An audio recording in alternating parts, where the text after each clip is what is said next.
pendusta di kalangan sahabat. Jadi nggak ada sahabat yang dusta, itu nggak ada. Kalau ada orang dusta berarti dia munafik, gampang. Zaman itu gampang sekali menengarainya. Ya, dan Rasulullah SAW juga sudah punya nama-namanya. Nama-nama orang munafik itu sudah mengantonginya. Artinya Rasulullah dapat wahyu langsung menyebutkan nama-nama orang munafik siapa saja. Maka zaman itu orang tahu dari mana? Dari berbagai hal. Satu, sikap Rasulullah SAW. Ya, Rasulullah tidak pernah membeda-bedakan memang. Tapi Rasulullah SAW akan terlihat ketika berbicara dengan orang beriman tidak perlu banyak bicara. Dan satu sahabat yang diberikan amanah ini adalah Hudzaifah ibnul Yaman. Hudzaifah bin Yaman adalah orang yang diberitahu oleh Rasulullah SAW. Sehingga para sahabat itu standarnya Hudzaifah.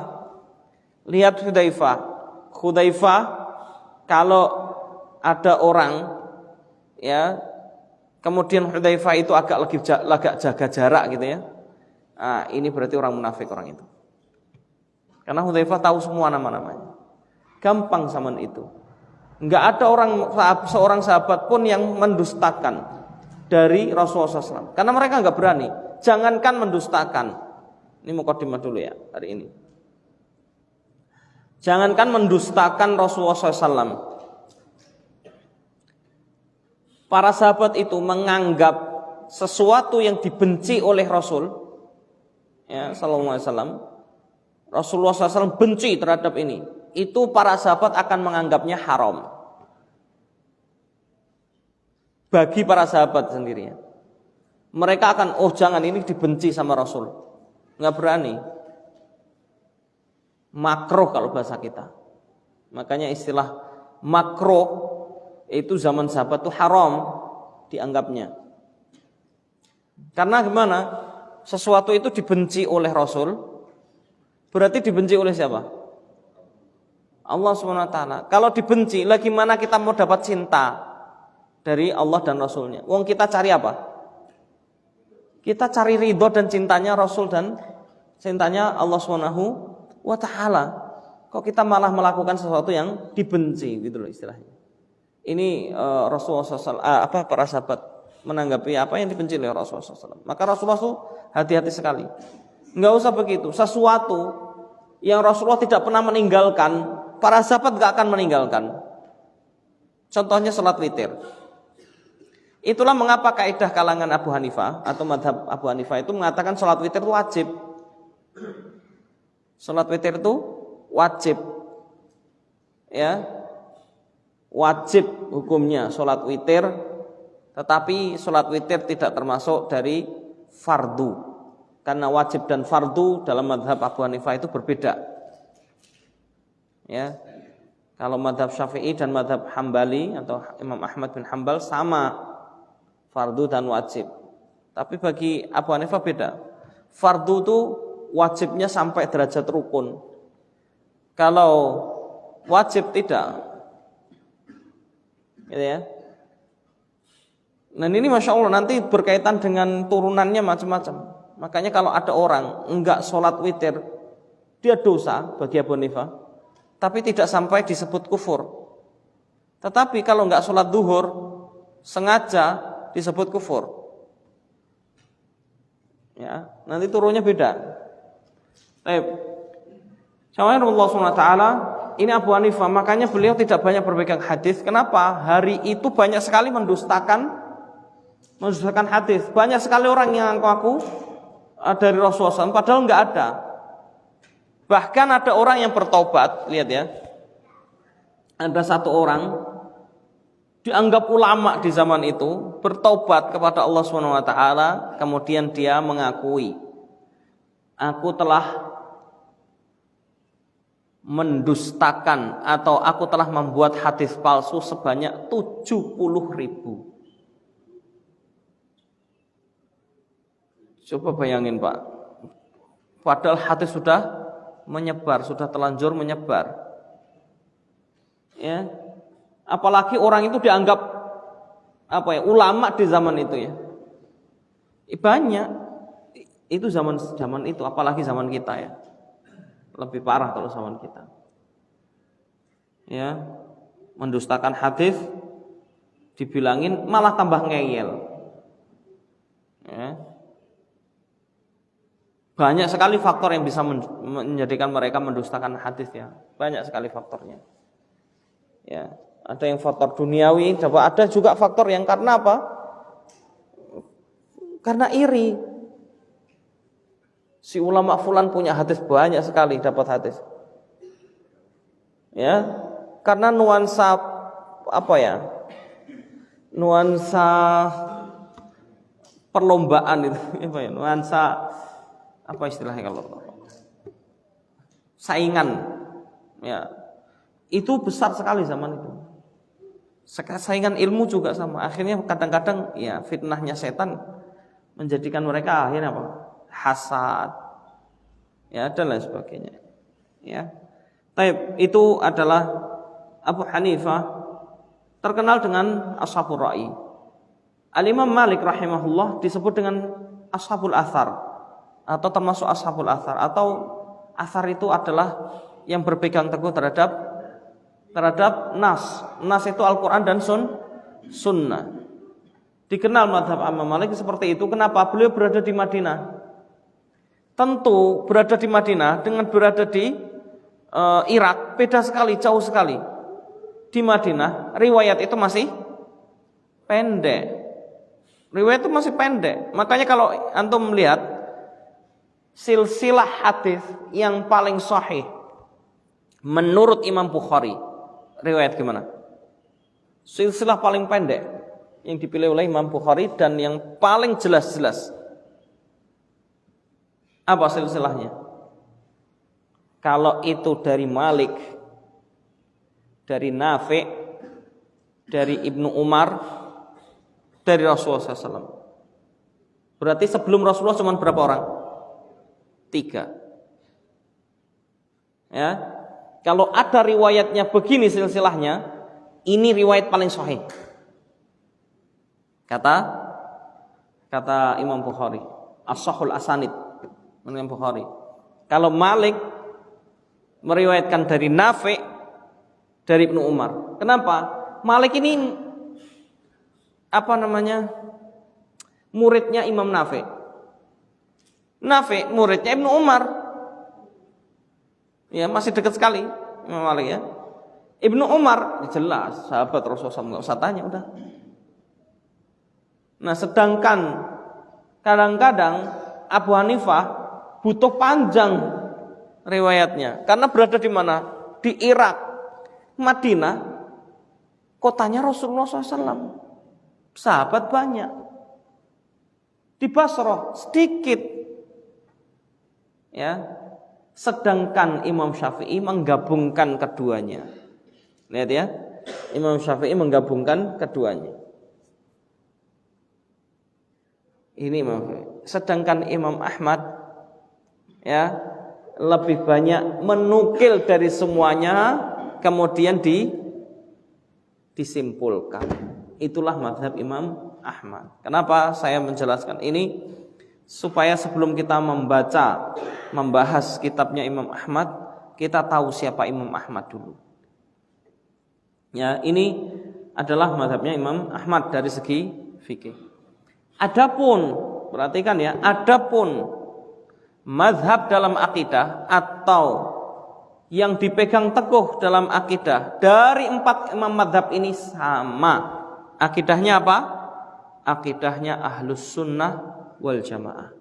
Meskipun dari dulu sampai akhir zaman nanti selalu banyak yang mengaku dirinya Ahlus Sunnah wal Jamaah padahal tidak. Itu selalu banyak.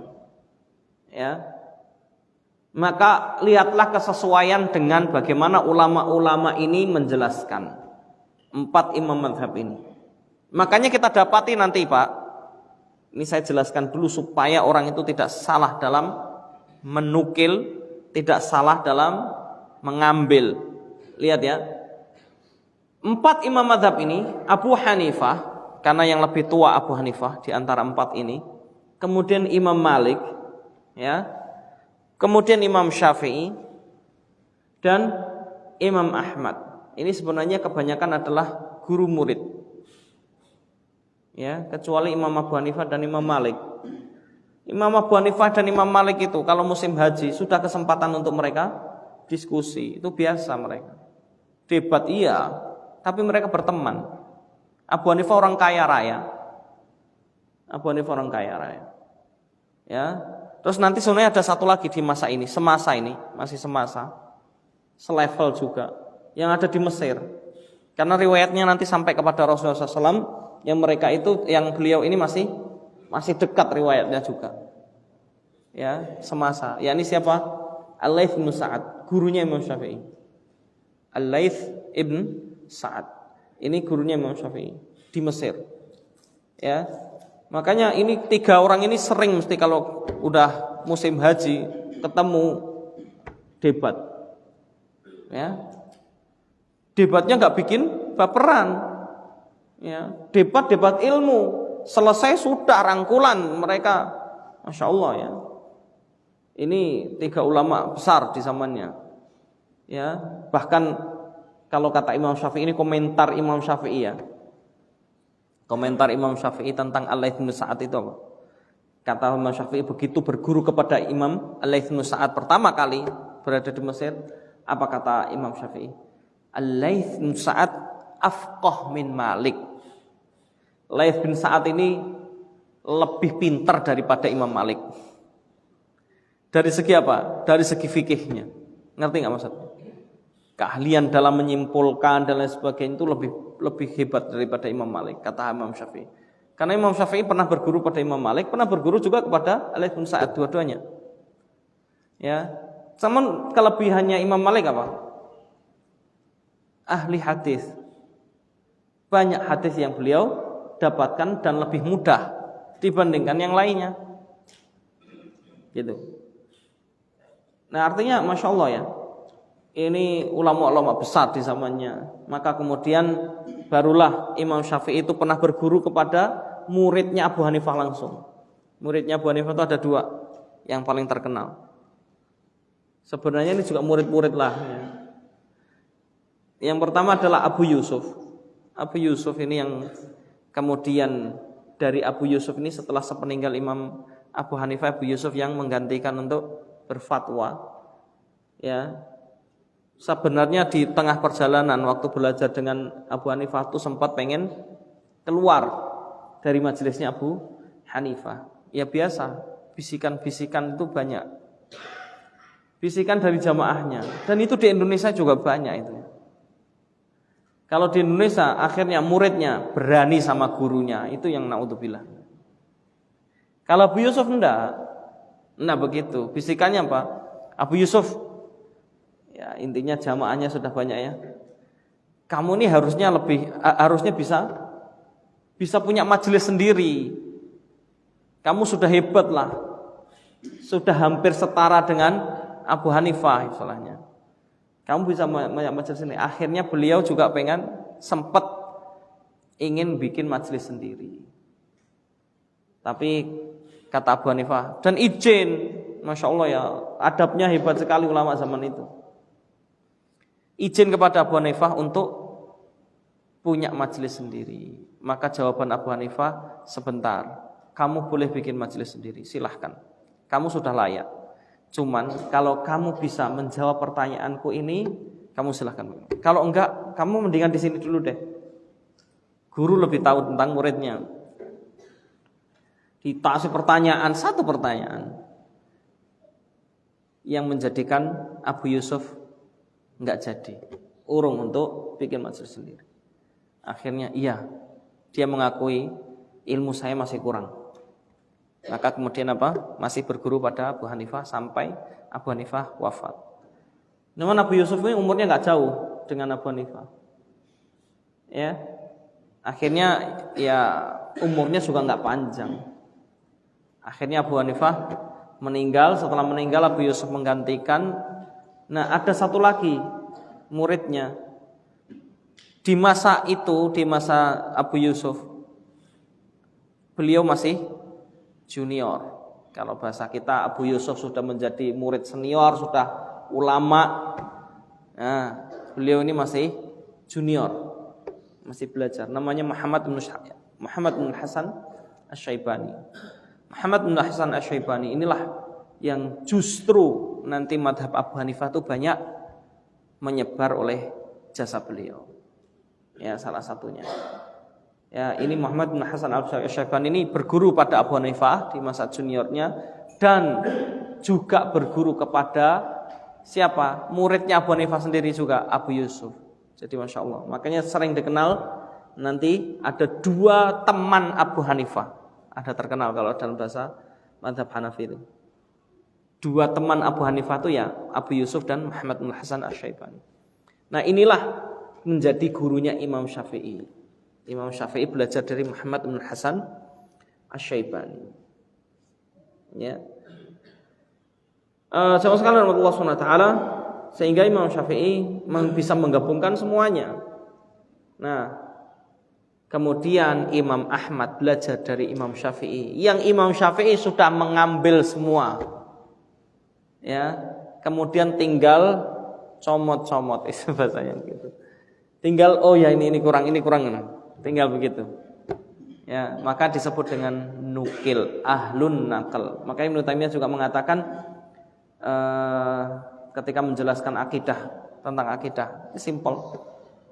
Beliau mengatakan hadza i'tiqadus Syafi'i wa Malikin wa Abi Hanifah tsumma Ahmadu yanqulu. Inilah akidahnya Imam Syafi'i, Imam Malik, ya, dan Abu Hanifah. Kemudian Imam Ahmad yang banyak menukil dari mereka semuanya. Gitu ya. Saya ingin jelaskan gini, Pak. Kadang-kadang ada orang mazhab fikihnya adalah ngikuti mazhab dari 4 imam ini, tetapi akidahnya tidak sama. Paling banyak mazhab Syafi'i nanti. Kenapa paling banyak mazhab Syafi'i? Karena ulama fikih di kalangan mazhab Syafi'iyah itu banyak sekali. Tobaqat Syafi'iyah, tobaqat itu tingkatan masa mazhab.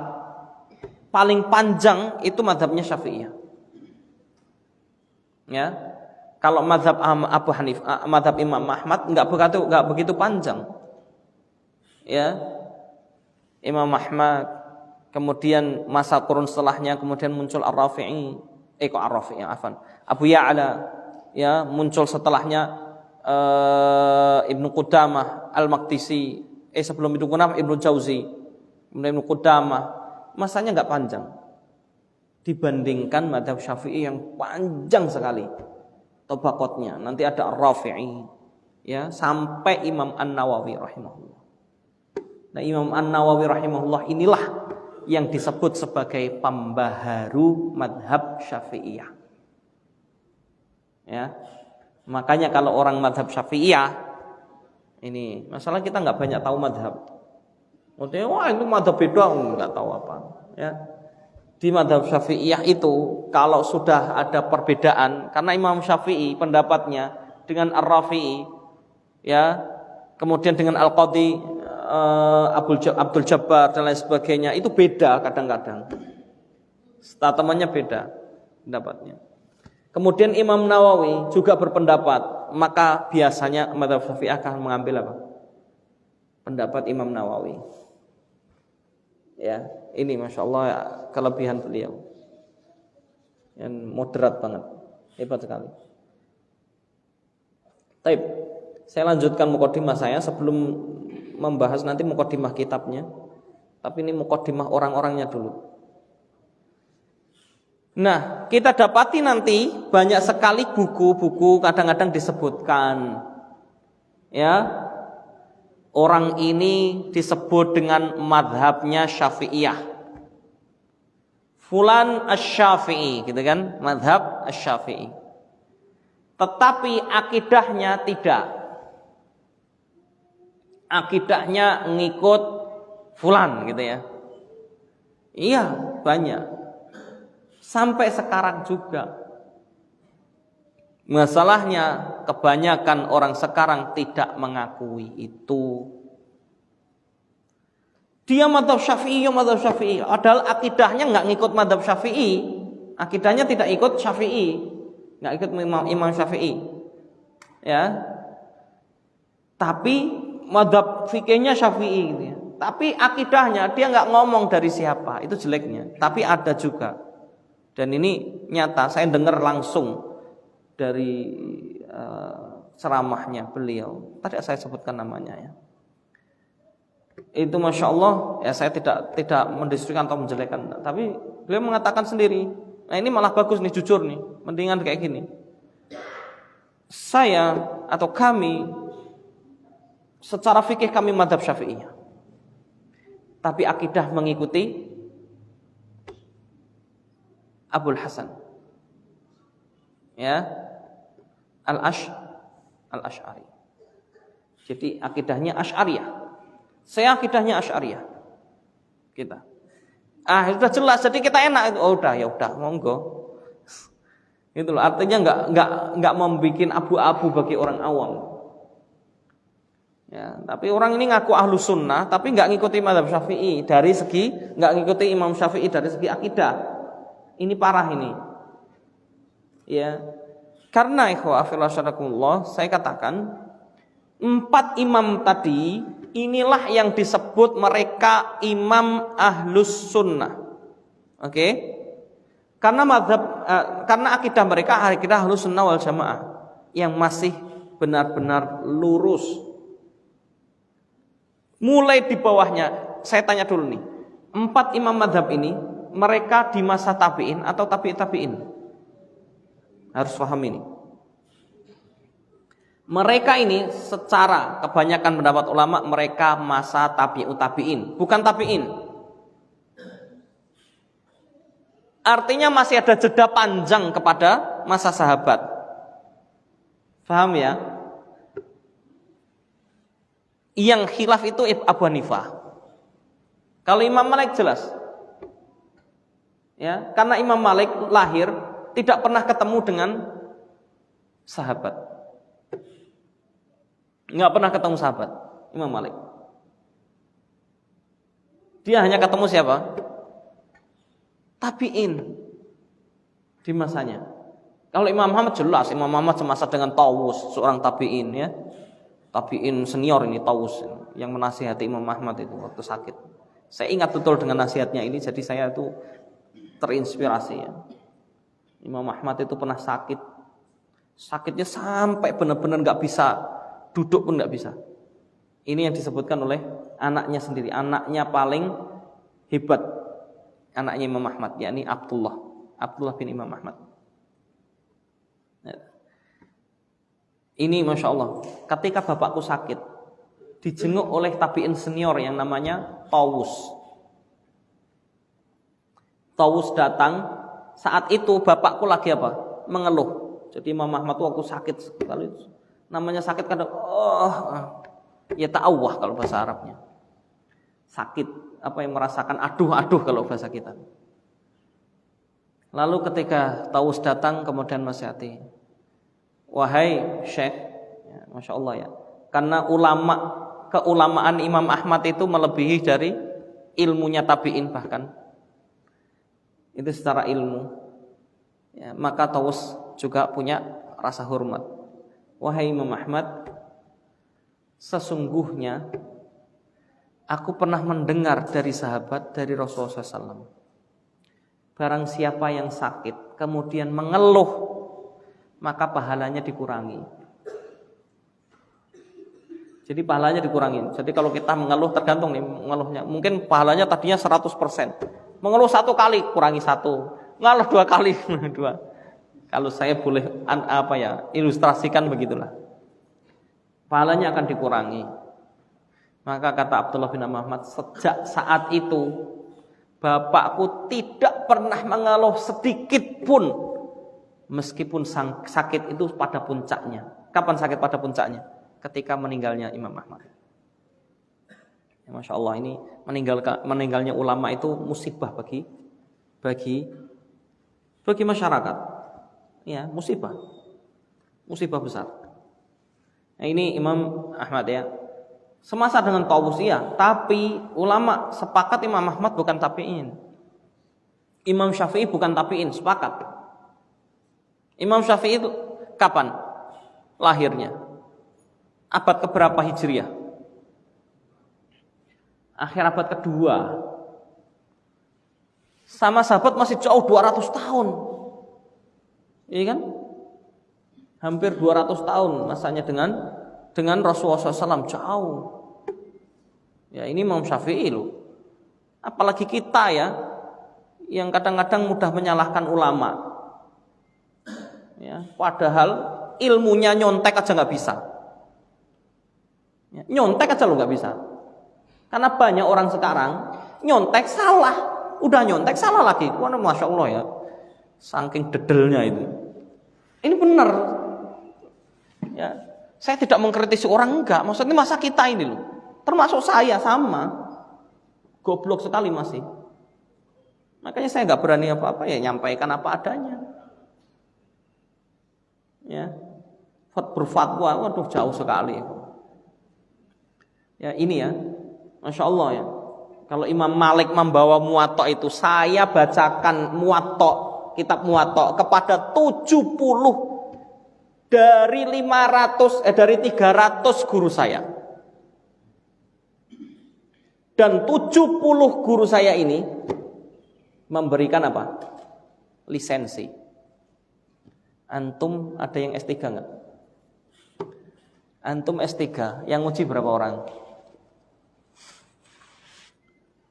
Ya. Paling berapa orang? Ujian disertasi itu berapa orang sih? Nggak banyak. Itu pun disertasi nyontek. Ya. Antum tahu? Masya Allah ini ya. Ibnu Qayyim al-Jauziyah rahimahullah menulis kitab Zadul Ma'ad hanya 3 malam. Seingat saya sekitar hanya 3 malam. Itu kalau enggak orang yang ilmunya sudah di sini, di akal dan hatinya, enggak mungkin, Pak. Zadul Ma'ad itu 7 jilid, Pak. Antum bayangin, 7 jilid nulis. Hebat sekali. Beneran hebat sekali. Ibnu Taimiyah, ini urusan baca ya, tapi urusan nulis. Ibnu Taimiyah pernah, kalau Ibnu Taimiyah banyak sekali bukunya ditulis di penjara. Karena di penjara oleh orang-orang ya zalim saat itu.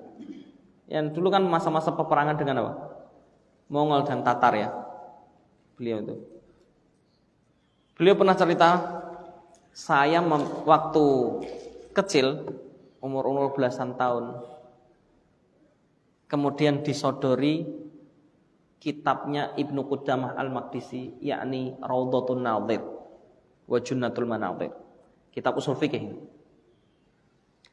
Dikasih, kata Ibnu Taimiyah, saya sudah hafal ini waktu saya kecil. Itu padahal belasan tahun itu, saya waktu kecil udah hafal ini. Jadi saya menghatamkan ini dahulu waktu kecil itu berapa kali? Ratusan kali. Ya, masya Allah. Saya enggak, ratusan kali itu menghatamkan itu.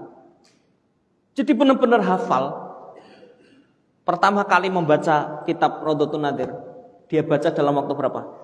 Ini cerita beliau. Dalam waktu yang sangat singkat sekali. Hanya antara duhur sampai asar. Pak, padahal ini buku itu menjadi buku panduan atau buku acuan di beberapa universitas. Ya, termasuk di Saudi. Itu di perkuliahan itu saya baca ini, masya Allah, nggak paham. Beneran, pertama kali saya itu baca nggak mudeng belas, nggak paham. Masya Allah. Susah sekali memahaminya. Kenapa? Itu bahasa orang perdebatan, ditulis dalam sebuah buku, susah sekali. Ini yang ngomong siapa? Ini tidak waqala. Ini siapa? Bingung saya. Setelah baca penjelasan Abdul Karim An-Namlah, ya ini masa kita ini, ulama masa kita nggak jauh lah. Baru paham saya. Ya. Baru paham, karena beliau jelaskan, oh ini yang berkata ini fulan, ini yang maksudnya berkata ini. Oh baru dijelaskan. Tapi Ibnu Taimiyah menyelesaikan di masa kecilnya itu cuma antara duhur sampai asar, selesai. Dan paham. Ya. Tapi beliau menghatamkannya ratusan kali, makanya beliau hafal. Dan ulama dulu Pak, sekali baca hafal itu rata-rata Pak. Apalagi Imam Syafi'i. Banyak sekali orang mencontohkan kecerdasan itu Imam Syafi'i. Kenapa Pak? Imam Syafi'i itu sekali baca hafal, bukan hanya itu. Sekelebat mata hafal Pak. Bukan hanya itu, lebih parah lagi. Maksudnya lebih hebat lagi. Coba bayangin Imam Syafi'i itu, Bapak kalau bisa begini hebat, cerdas.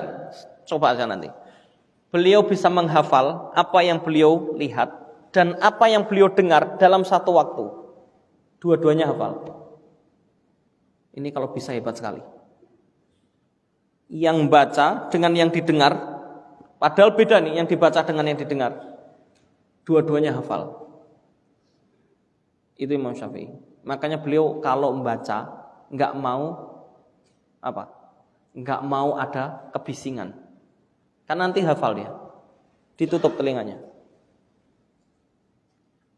Kalau baca buku pasti sisi halaman satunya ditutup. Karena kelirik apal. Ini beneran. Ini bukan bohongan ya. Beneran. Dan saat itu ulama mengakui akan kehebatan beliau. Bahkan gurunya sendiri Imam Malik. Ya, ini ya. Saya jelaskan ulama-ulama dulu. Nah, Imam Ahmad itu termasuk muridnya Imam Syafi'i yang paling cerdas. Makanya paling disayang. Murid paling disayang itu Imam Ahmad. Cerdas sekali. Dan beliau rajin sekali untuk apa? Menuntut ilmu, bahkan mencari hadis sampai ke berbagai pelosok negeri. Itu Imam Ahmad. Nah inilah. Maka ketika beliau menjelaskan, itu nggak sembarangan Pak. Maka kalau kita akan bahas kitab ini, itu nggak sembarangan. Saya sebenarnya juga ngeri ya ketika bahas itu. Khawatir apa yang saya jelaskan dari apa ini salah. Waliyadzubillah. Ya ini Masya Allah Imam Ahmad bin Hanbal. Nah makanya kalau ada yang mengatakan nanti, ini katanya madhab Syafi'i. Oh bisa jadi dia madhab Syafi'i dari fikihnya, tapi akidahnya dia nggak ikut tidak ikut Syafi'i, tidak ikut Imam Syafi'i. Karena apa? Banyak sekali ulama, ini saya jelaskan, banyak sekali ulama di kalangan madhab Syafi'iyah yang secara akidah tidak ahlus sunnah wal jamaah. Sambil contoh, ada seorang yang disebut sebagai Al-Qadhi Abdul Jabbar yang saya catatkan tadi. Al-Qadhi Abdul Jabbar ini, mohon maaf, agak ke arah Mu'tazilah. Akidahnya tuh Mu'tazilah. Ya. Nanti ada lagi ulama-ulama yang lainnya yang akidahnya Mu'tazilah. Maka nanti Imam Syafi'i Imam Ahmad di sini agak disebutkan dialog beliau dengan di mukadimah itu dialog beliau dengan orang Mu'tazilah. Ya. Ini jaman Allah SWT sehingga kita tidak sembarangan menukil dari orang sembarangan, enggak. Kalau sudah bahas fikih, kita boleh enggak mengambil pendapat Al-Qadhi Abdul Jabbar? Boleh. Silahkan. Paham ya? Karena dia sejelek-jeleknya zaman itu masih bagus dibandingkan zaman sekarang. Ya. Akidahnya memang Mu'tazilah. Memang Mu'tazilah. Dari segi akidah, maka jangan ambil dari segi akidah. Ya, banyak sekali. Nanti ada ahli tafsir yang namanya Az-Zamakhsyari. Az-Zamakhsyari yang menulis sebuah kitab namanya Al-Kasyaf. Kitab tafsir ini. Tapi beliau ini apa? Madhabnya Mu'tazilah. Ya, madhab akidahnya maksud saya. Madhab fikihnya Syafi'i. Ya. Ini berkaitan dengan mukadimah para ulama yang nanti pasti akan kita dapati beberapa hal. Adapun Abu Hanifah punya kitab akidah ada. Nanti ada namanya Al-Fiqhul Akbar miliknya Abu Hanifah. Tebal ya. Saya sempat pesan buku itu tapi kosong di beberapa teman tuh saya pesan kosong. Saya pengen baca bukunya Imam Abu Hanifah ini tentang akidah Al-Fiqhul Akbar, karena Masya Allah ya, ini semua akidahnya Ahlus Sunnah, 4 imam madhab. Yang setelahnya ini yang kadang-kadang perlu diperjelas dari segi akidah. Makanya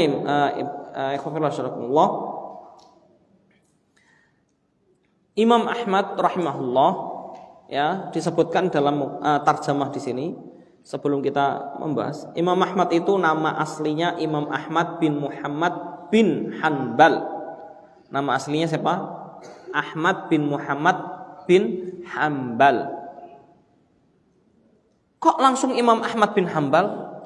Biasa Pak, dahulu itu kadang-kadang seorang dibinkan atau dinisbahkan kepada kakeknya, bahkan kepada kakek-kakeknya. Itu biasa kadang-kadang. Faktornya apa? Banyak. Kadang-kadang faktornya ternyata kakeknya lebih terkenal daripada bapaknya.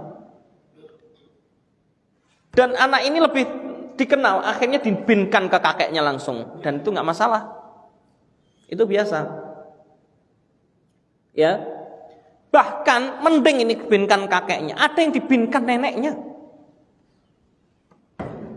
Antum sempat penasaran nggak kenapa disebut Ibnu Taimiyah? Ya, Ibnu Taimiyah gitu ya. Taimiyah itu siapa? Taimiyah itu adalah neneknya Ibnu Taimiyah. Padahal ini catatan Pak. Bapaknya Ibnu Taimiyah itu seorang ulama al-qadhi. Kakeknya juga qadhi. Tapi kenapa dibinkan ke neneknya? Bukan dibinkan ini sebenarnya. Karena lebih dikenal. Ngerti nggak? Orang-orang zaman itu kenal gitu ya. Karena neneknya ini seorang dermawan dan terkenal kontribusinya terhadap ilmu dan para ulama. Taimiyah ini neneknya. Makanya lebih ini anaknya si Taimiyah itu. Ngerti nggak? Kita pun juga sama ya di zaman kita pun kadang-kadang kalau ini keturunannya si fulan nih gitu loh. Bapaknya nggak disebut karena bapaknya nggak terkenal, bisa jadi lebih terkenal neneknya atau dan sebagainya, itu biasa. Ya ini Taib Jamal dan dermawan ya, dermawan sekali ini perempuan. Masalah di Indonesia ada dermawati nggak tahu ya, pokoknya dermawannya wanita ini, Masya Allah. Makanya saya kemudian menyimpulkan sebagaimana disimpulkan oleh para ulama bahwasanya apa? Ketakwaan akan memberikan dampak pada anak keturunan. Ini nyata. Coba keluarga Ibnu Taimiyah itu Masya Allah, dari mulai kakek neneknya, kakek moyangnya, sampai kepada bapaknya, itu keluarga ulama. Tapi Ibnu Taimiyah lebih terkenal daripada kakek-kakeknya. Lebih hebat. Itu kadang-kadang begitu. Ya, Imam Ahmad bin Hanbal juga punya anak namanya Abdullah yang banyak meriwayatkan dari bapaknya. Tapi memang tidak sehebat bapaknya. Bapaknya lebih dikenal. Ya kadang-kadang begitu ya. Bapaknya lebih hebat dari anaknya atau lebih terkenal juga. Tapi kadang-kadang anak lebih hebat dari bapaknya. Itu biasa. Ya. Meskipun kadang-kadang dua-duanya hebat-hebat. Contohnya Umar bin Khattab dan Abdullah bin Umar. Ya, ini dua orang yang hebat sekali. Ini saya contohkan. Rasulullah pernah mengatakan suatu majelis ada Umar, ada Ibnu Umar, ada apa ya? Rasulullah mengatakan begini. Ini ada, saya mengambil ini, saya baca di ini Fathul Bari miliknya Ibnu Hajar Al-Asqalani, ya, yang menjelaskan Sahih Bukhari. Nah di Fathul Bari disebutkan cerita ini. Suatu ketika Rasulullah SAW pernah bilang, sesungguhnya Allah memberikan perumpamaan bagi orang beriman itu dengan perumpamaan pohon. Pohon apakah itu? Rasulullah nanya, bikin penasaran dulu gitu ya. Ibnu Umar sudah pengen nunjuk tapi malu dan merasa nggak sopan. Ya, Kata Ibnu Umar, saya colek bapak saya. Pak, saya tahu nih jawabannya. Ya, bahasanya begitulah. Kalau ada anak gitu ya, Pak, saya tahu jawabannya ini. Kata Umar, udah ngomong aja. Saya senang kalau kamu nanti sebutkan, saya senang, banggakan bapaknya gitu ya. Senang. Kata Ibnu, malu. Banyak orang-orang yang senior, nggak enak. Kata Umar, nggak apa-apa, senang ngomong. Kata Ibnu Umar, nggak malu. Langsung tiba-tiba Rasul mengatakan, pohon itu adalah pohon kurma. Nah betul kan Pak, saya kata si Ibnu Umar. Kata Umar, kamu sih nggak ngomong tadi. Ini bahasanya begitu kalau saya bahasakan tuh. Nggak, tadi kalau kamu mau, saya senang sekali, bangga sekali.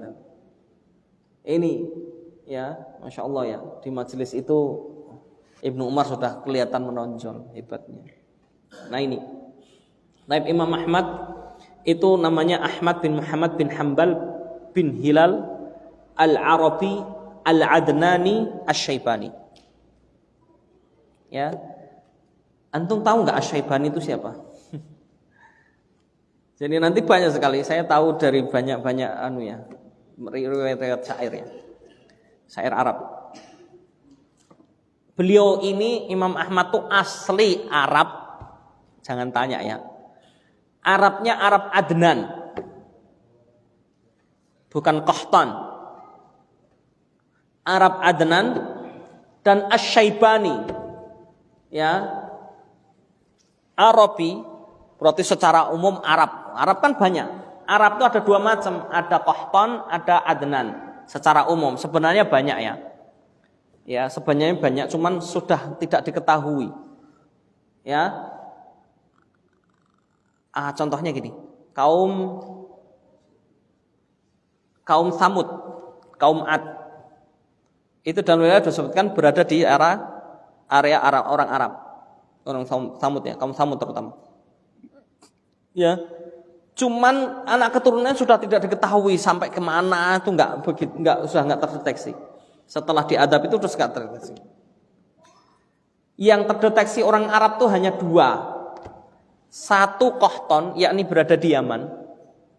Orang Arab Yaman, kaum Sabak. Sampai sekarang masih ada. Yang di Yaman. Sabak tuh Yaman sekarang. Nah, itu orang-orang Arab asli. Itulah yang banyak di Indonesia. Ya banyak orang kalau udah orang keturunan Arab terus menganggapnya saya keturunan Rasulullah, padahal belum tentu. Ya, saya ulangi lagi, tidak semua orang keturunan Arab itu keturunan Rasulullah SAW. Benar, kita harus dan wajib untuk menghormati dan memuliakan keturunan Rasulullah. Ya, itu dalilnya banyak. Tapi yang benar-benar keturunan Rasulullah SAW, ya, beda, sikapnya beda, ya jelas harus beda. Wong Zaid bin Thabit juga memuliakan banget ya. Itu Zaid bin Thabit loh, sahabat ini ya. Keturunan Rasulullah itu beda, ya beda. Dan pasti dijaga oleh Allah SWT, akhlaknya nggak mungkin jelek, itu nggak mungkin. Ya, ini Rasulullah SAW, keturunan Rasulullah SAW dijaga oleh Allah SWT. Ya. Makanya nanti, mohon maaf saya pernah ngomong tentang Imam Mahdi kan dulu di majelis ini. Iya kan? Yang nggak ngikuti terus nggak tahu.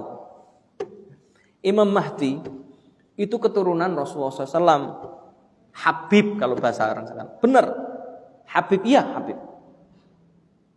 Ya, Habib dari Rasulullah SAW. Jadi Imam Mahdi itu keturunan Rasulullah SAW. Makanya dijaga Imam Mahdi bertakwa. Wow, jangan bertakwa, aku lama nanti. Ya, nggak sembarangan ya, nggak sembarangan. Akhlaknya pasti bagus. Ya, masalahnya orang Indonesia tuh gini loh, orang keturunan Arab, yang keturunan Nabi, padahal banyak itu di Cianjur, nggak tahu tuh ngapain. Ya nggak paham nggak usah aja. Saya juga dulu nggak paham Bang. Taunya ya karena saya punya teman ini jadi imam di masjid Alia Cikini, tahu Cikini? Hotel di Cikini itu ada namanya Hotel Alia. Ini miliknya orang Arab, Pak. Hotel Alia itu miliknya orang Arab. Nah, teman saya jadi imam masjidnya. Dulu masih musola sih. Sekarang kayaknya sudah dibangun masjid. Itu teman saya sekelas. Jadi saya sering akrab banget, saya sering ke situ. Karena kalau saya sering ke situ kenapa? Makan gratis soalnya. Makan gratis, makan ala hotel lagi kan, masya Allah ya. Saya bilang wah ente tak bosen tapi katanya. Ini beliau di situ. Nah cerita kalau malam itu masya Allah banyak orang-orang Arab bejat itu. Ya banyak manusia kok ya. Kan bisa jadi banyak juga keturunannya Abu Jahal gitu ya. Ini nggak bisa dipungkiri, iya. Ya. Makanya saya bilang tidak semua orang yang keturunan Arab itu adalah keturunan Rasulullah. Apalagi Arabnya Arab Qahtan. Tahu Arab Qahtan? Arab Yaman yang paling banyak menyebar di Indonesia itu adalah Arab Yaman. Karena kalau Arab Adnan cenderung eksklusif. Ya, ini pahami dulu nih. Ini supaya antum tahu siapa Imam Ahmad. Imam Ahmad Arab Adnan. Sama Rasulullah juga Arab Adnan. Kemudian, tapi beliau bukan keturunan Rasulullah SAW ya. Catat. Imam Asy-Syafi'i rahimahullah lebih parah lagi, lebih hebat lagi secara keturunannya. Karena Imam Syafi'i adalah kalangan Quraisy, keturunan Quraisy. Masih dekat dengan Rasulullah SAW. Meskipun bukan Habib. Orang Quraisy dia, kemudian dia Habib, enggak. Ini harus paham nih. Jadi keturunan Rasul itu memang banyak menyebar, tapi enggak, populasinya enggak banyak, enggak. Ya. Loh, taunya dari mana? Gampang, Pak. Keturunan Rasulullah SAW itu hanya dari salah satu dari dua cucunya, Hasan dan Husain. Hasan, oke, anaknya banyak. Menyebarnya nggak jauh, ya. Ini Hasan, Husain anaknya dikit, gampang, ya. Sehingga menyebarnya ini masih bisa terdeteksi sebenarnya. Ya, orang yang ahli nasab itu di zaman itu adalah Abu Bakar. Oh, sekarang jarang. Pokoknya nasabnya, banyak kan langsung bisa cuman mandek di satu nasab biasanya. Orang sekarang hanya menyebutkan satu dari fulan. Nah, fulan ini Habib keturunan Rasulullah SAW. Dari mana? Belum tentu. Ya, itu. Saya tidak menuduh satu orang atau dua orang ya, enggak ya, demi Allah enggak. Saya juga enggak mau menuduh orang sembarangan, enggak. Maksudnya begini, saya jelaskan begini. Tidak semua keturunan Arab itu adalah Habib. Ya. Orang Arab ya banyak. Teman saya juga orang Arab keturunan Yaman. Ngomong bahasa Arabnya mantep. Ya. Iya, sering diskusi saya juga sama beliau. Nah ini ya. Kemudian, tapi beliau ini Asy-Syaibani. Artinya beliau dari kalangan Syaiban. Syaiban Asy-Syaibani itu Arab asli Adnan.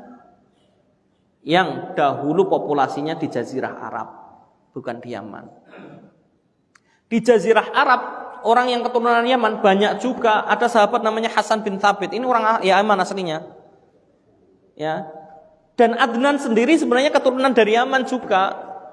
Ya, saya nggak sebutkan ya, panjang nih sejarah tentang Arab itu. Ya. Tapi intinya jamaah Allah SWT, fahami Imam Ahmad ini Arab tulen. Arab tulen. Beliau yang disebutkan Imam Fikih, Imam hadis. Kenapa?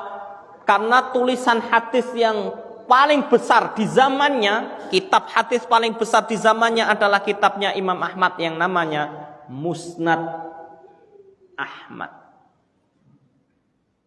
Beliau menulisnya sebagai Musnad Ahmad. Ya, Musnad itu apa? Penulisan hadis, gaya penulisannya adalah dulu banyak musnad, tapi paling besar miliknya Imam Ahmad. Dulu penulisan musnad itu adalah gaya penulisannya sesuai dengan nisbah sahabat. Makanya nanti antum dapati kalau dalam kitab musnad Pusing antum nyari hadis. Ini beneran, saya juga udah pernah. Saya mau nyari hadis tentang wudu, susah. Hadis tentang wudu daripada siapa? Sahabat siapa? Jadi dia nisbah pada sahabat siapa dulu nih? Maka pertama selalu disebutkan Musnad Abu Bakar. Itu pertama. Baru Umar. Jadi semua hadis yang diriwayatkan dari Abu Bakar, dia sebutkan dulu semuanya. Baru nanti bab kedua, Musnad siapa? Umar. Hadis yang dari Umar semuanya. Terus Utsman, Ali, nah baru sahabat-sahabat yang lain. Diurut oleh beliau. Jadi hadis dari Abu Bakar, hadis apa saja? Yuk kita nggak tahu kan, macam-macam kan. Wudu dari hadis siapa? Susah. Makanya yang paling hebat awal-awal menuliskan hadis berdasarkan dalam bab fikih itu adalah Imam Bukhari. Diikuti oleh banyak ulama setelahnya ya, di semasanya ya. Makanya nanti ada Sunan Abu Dawud, itu semasa nih Pak. Ini masa keemasan hadis itu zaman ini. Ada Imam Abu Hanifah, Abu Dawud, An-Nasa'i, ya kan? Dan lain sebagainya. Mulailah Al-Bukhari menuliskan hadis itu sesuai dengan bab fikih. Bab wudu. Hadisnya dari siapa saja? Banyak. Dari sahabat siapa saja. Bab sholat. Nah, itu. Jadi kita gampang nyarinya. Kita mau cari tentang hadis tentang wudu. Cari. Bab wudu ada. Sesuai babnya. Kalau Imam Ahmad tidak susah nyari di Musnad Ahmad itu. Ya. Orang berpendidikan, artinya orang mahasiswa hari ini aja susah sekali nyari. Ya, kalau nggak hafal benar-benar sanadnya dari siapa. Nah ini Imam Ahmad. Kemudian beliau disebut dengan Abu Abdillah karena anaknya Abdullah. Ya, itu yang paling banyak meriwayatkan dari beliau. Kemudian beliau juga disebutkan di sini beliau lahir di Baghdad. Imam Ahmad itu lahir di Baghdad. Kemudian tumbuh dewasa di Baghdad. Beliau lahir kapan? Di bulan Rabiul Awal di tahun 164. Jadi enggak jauh dari Imam Syafi'i ya, semasa banget. Ya, ini Imam Ahmad bin Hanbal. Kemudian beliau juga terkenal dengan orang yang semangat menuntut ilmu. Ya, kalau orang menuntut ilmu itu enggak seperti sekarang Pak. Orang menuntut ilmu sekarang tinggal datang ke masjid, selesai di situ doang. Dulu menuntut ilmu itu bukan satu tempat. Datang ke sini, datang ke Surabaya, seumpama datang beneran. Kalau kita kan sini aja, mau ke Surabaya enggak lah, jauh. Ya. Padahal sekarang lebih gampang loh dibandingkan dulu. Oh biayanya mahal, dulu enggak peduli. Kalau punya uang digunakan untuk menuntut ilmu. Itu Masya Allah. Imam Ahmad itu termasuk salah satunya yang hebat sekali dalam ini. Kemudian beliau menuntut ilmu sepanjang hayatnya. Ya. Kemudian beliau dikenal ya paling terkenal dan dikenal itu mulai setelah belajar kepada Imam Asy-Syafi'i rahimahullah. Ya. Ini adalah Imam Ahmad rahimahullah. Dan maklum ya, dahulu tuh orang belajar bukan hanya sejak kecil, bukan hanya pada masa kecil. Enggak. Kadang-kadang masa kecil gurunya fulan, nanti udah agak dewasa gurunya fulan. Contohnya Imam An-Nawawi rahimahullah. Imam Nawawi itu masa kecilnya, ini saya paling ingat banget nih, karena ini terkenal kondisi ini. Imam Nawawi itu anak-anak kecil yang lain pada main, kalau kita mungkin main bola, main apa gitu ya. Kalau sekarang enggak ya, main gadget kayaknya. Imam Nawawi enggak kayak gitu. Yang lain pada main-main, Imam Nawawi gimana? Enggak, dia malah murojaah. Nah, Akhirnya menjadikan takjub seorang syekh hari itu. Namanya Syekh Yasin. Namanya Syekh Yasin. Ini gurunya Imam Nawawi yang berjasa terhadap Al-Quran, yang dapat riwayat dari Syekh Yasin. Ini Imam Nawawi. Dari sinilah nanti jadi Imam Nawawi terkenal sekali. Dari Syekh Yasin ini. Karena Syekh Yasin terkenal ahli Quran. Lihat itu langsung Imam Syekh Yasin datangi bapaknya. Pertama ditanya, kamu siapa namanya? Nama saya Yahya. Yahya bin Syaraf. Oh, bapakmu Syaraf. Syaraf. Oh, Syaraf itu orang kaya, Pak, terkenal. Syaraf. Oh iya. Rumahmu mana? Oh, di sana. Datangi rumahnya, langsung datang ke bapaknya, Pak, anakmu ini istimewa. Mau nggak anakmu saya jadikan murid? Syaraf sebagai bapaknya Imam Nawawi rahimahullah, namanya Yahya kan? Kata Syaraf, wah saya sangat tersanjung Syekh Yasin datang ke rumah saya, minta anak saya jadi muridnya. Siapa yang nggak mau? Silahkan, jadikan apa saja silahkan. Itu guru. Zaman itu tuh gitu, wibawanya tinggi.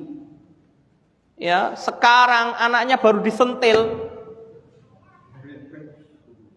Makanya nggak ada yang berkah, makanya banyak orang goblok, Pak. Nggak pinter karena nggak berkah dari gurunya. Lihat ya, beneran ini. Baru anaknya disabet, dipolisikan bahkan. Guru diintimidasi. Oh enggak ini. Syaraf langsung bilang, silahkan anak saya didik apapun. Silahkan mau diapain. Wong sekelas khalifah. Antum tahu khalifah yang terkenal, Harun Ar-Rasyid. Sampai ya. Kan ada namanya Al-Amin dan Al-Ma'mun ya. Ketika Al-Amin dan Al-Ma'mun ini ketika Al-Amin dulu ya waktu itu diserahkan kepada pendidik seorang guru namanya Ahmar. Ini julukan sebenarnya. Dalam riwayat disebutkan kenapa? Karena jenggot sama rambutnya itu disemir merah. Kalau sekarang semir merah tuh kesannya konotasinya jelek ya kalau di Indonesia. Makanya ya Ahmar. Panggilannya begitu. Itu silahkan anak saya mau digimanakan, didik dengan baik. Kalau perlu dia nakal, sabet. Ini beneran. Disabet-sabet aja. Sekarang mau mentang-mentang bisa bayar gurunya. Kenapa? Masalahnya sekarang tuh nggak berkah semuanya itu karena guru juga duniawi, ya orang tua juga sama. Akhirnya ya sudah selesai, nggak berkah, susah. Ya, masya Allah diserahkan. Itu benar begitu diserahkan antum tahu, nggak butuh waktu lama Imam Nawawi itu lulus. 10 tahun kan beliau hafal Al-Quran umur berapa? 7 tahun hafal Al-Quran. Umur 10 tahun, 7 ke 10 berapa tahun? Cukup 3 tahun Pak, menyelesaikan seluruh riwayat. Karena Imam Syekh Yasin itu orang yang punya 10 bahkan 14 riwayat Al-Quran. Imam Nawawi mengambilnya semuanya dari gurunya. Di umur berapa? 10 tahun. Ya, ini hebat sekali, masya Allah. Saya takjub benar. Salah satu yang saya takjub ulama yang benar-benar saya tuh ngefans ya bahasanya. Itu Imam Nawawi. Selain dari Ibnu Taimiyah dan yang lainnya. Ya. Itu wah habis makanya langsung leading dia. Ya, 18 tahun jadi ulama besar. Ada hari ini. 18 tahun jadi ulama besar. Bukan sekedar ustadz, enggak. Ya, ustadz tuh ecek-ecek. Ya. Kayak saya ini ecek-ecek enggak ada apa-apanya. Ya. Andai kata berguru kepada Imam Nawawi, ya Imam Nawawi langsung nolak itu mungkin. Wah, ente enggak kuat hafalannya, udah enggak usah. Beneran ini. Saya ingat betul nih, saya cerita sedikit nih. Sebelum saya akhiri, ini baru mukadimah ya, nanti baru mukadimah kitabnya. Ya, saya pengen kita benar-benar dari awal, enggak langsung enggak adab sama penulis bukunya. Beliau mukadimahnya panjang loh. Ya, saya sebutkan. Nah, saya pernah ini cerita. Pernah diuji sama guru saya. Diuji. Ujian hafalan, Pak. Hafalan Al-Quran. Ya. Bukan hafalan yang lainnya, hafalan Al-Qur'an gitu ya. Artinya hafalan Al-Qur'an itu harusnya umur 10 tahun udah lulus gitu. Kita waktu itu mahasiswa. Malu sebenarnya saya. Masya Allah. Kita diuji. Antum tahu? Ujian. Saya lupa juz berapa, saya lupa. Saya masih mikir kan. Namanya, sebenarnya saya tuh hafal. Tapi grogi saya kalau di depan syekh itu saya tuh grogi. Mungkin heibahnya syekh ini ya, Masya Allah. Guru saya ini, Masya Allah. Hebat sekali. Ya silakan baca. Saya baca, dapat dua lembar, dapat 2 lembar. 2 lembar itu lancar saya sebenarnya sudah. Begitu 2 lembar saya pikir, aduh, habis ini apa ya? Karena ada agak kesamaan dengan ayat di berikutnya atau saya agak lupa. Saya mikir, langsung di stop sama guru saya. Udah, gitu ya. Kamu nggak hafal, hafalin dulu. Baru mikir itu dianggap nggak hafal, udah. Mikir lu baru mikir. Udah. Hafalin dulu kamu. Gitu ya. Dikuatkan hafalannya. Masya Allah. Nggak lulus. Beneran ini. Ini agak gampang. Nah saya mikir, beliau cuma mengatakan, kalau seperti itu berarti kamu belum hafal. Kamu baru masa menghafal. Jadi kalau kita baru gini, innalladzina, nah itu gak hafal berarti. Ya, kalau hafal tuh gak kayak gitu. Ngerti gak Pak? Kelas kita tuh jauh sekali. Kemudian kita berfatwa jauh. Ya, maka saya katakan pada diri saya, jika kamu adalah masih bunga, jangan pernah mengaku kamu adalah sebuah buah yang sangat ranum yang siap dipanen. Bunga aja, karena bunga itu belum tentu jadi. Ngerti ya? Bisa jadi rontok, jadi hilang. Jadi sama rekan Allah SWT, moga-moga ini menjadi pelajaran bagi kita. Saya cerita ulama-ulama itu tahu, biar tahu silsilahnya dan tahu bagaimana ulama dahulu. Baru nanti kita bahas spesifik lagi, yakni Imam Ahmad bin Hambal. Di dalam kitab ini disebutkan mukadimah beliau, bagaimana mukadimah beliau, sampai kemudian kita membahas kitabnya. Kitabnya sebenarnya pendek. Nah ini yang saya ambil adalah, saya nyari bukunya belum dapat ya, makanya saya masih pakai HP download, karena saya nyari bukunya belum dapat. Yang ditulis oleh Syekh Abdullah bin Abdurrahman Al-Jibrin. Ini penjelasan beliau. Beliau yang menjelaskan kitab miliknya Imam Ahmad, yakni Ushulus Sunnah. Kitabnya apa? Ushulus Sunnah. Ya. Usul artinya pokok-pokok, sunnah itu adalah jalan, yakni jalannya Rasulullah SAW. Wallahu a'lam bishawab. Ini saja yang dapat saya sampaikan. Kurang lebihnya mohon maaf jika ada hal-hal yang kurang berkenan. Semoga bermanfaat dan semoga Allah SWT berkahi kita semuanya. Dan semoga Allah SWT jadikan ilmu ini ilmu yang bermanfaat. Ilmu yang bermanfaat adalah ilmu yang melahirkan ketakwaan setelahnya. Dan semoga Allah SWT selamatkan kita dari azab kubur dan azab neraka. Nggak ada pertanyaan ya? Nggak ada, karena saya cerita. InsyaAllah ini saja yang dapat saya sampaikan ya.